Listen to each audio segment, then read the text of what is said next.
har chung de pualin hun ilo mangang o si chang loi hi swak chung nunga fam le sum to atling fam de fa pali zinga anau pang ber dot to ni turin kumsang kha zakwa somni panga khan sajep khwa a alo pianga nau pangte ani lain lian pui khwa a pemin athi thlengin lian pui khwa a hian khotsa ani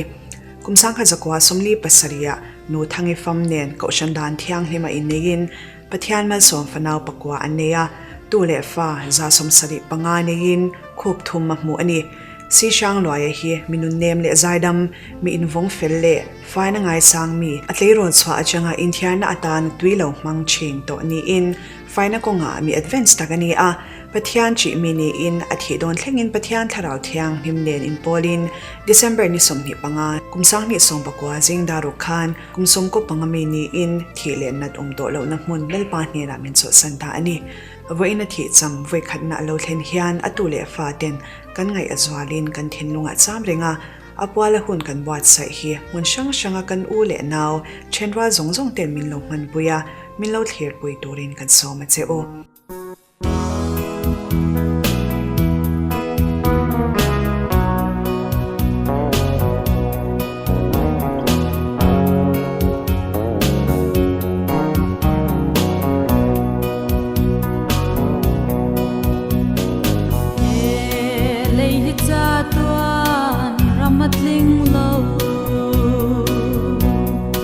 Lungaya trana ani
Vel ram hi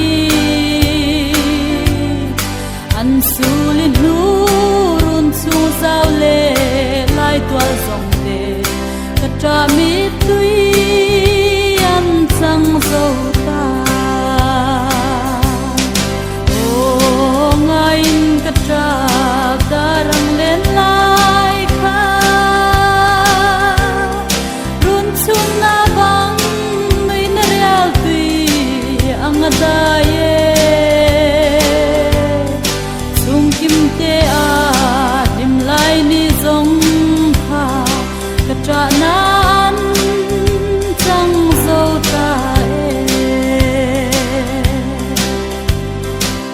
lon wi ve ang ma chin lai len ruan long du te hia ka par moi ku Vulayat lia pia lei twaria noya zal chu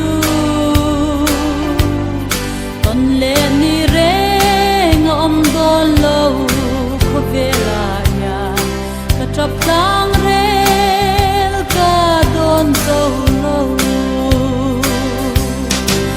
o ngain ka trap darang len lai kha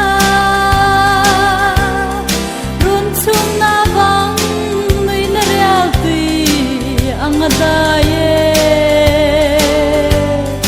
sung kim te a him lai ni zong kha ka tra nan chang zo ta lal pa siam thar kho puya chua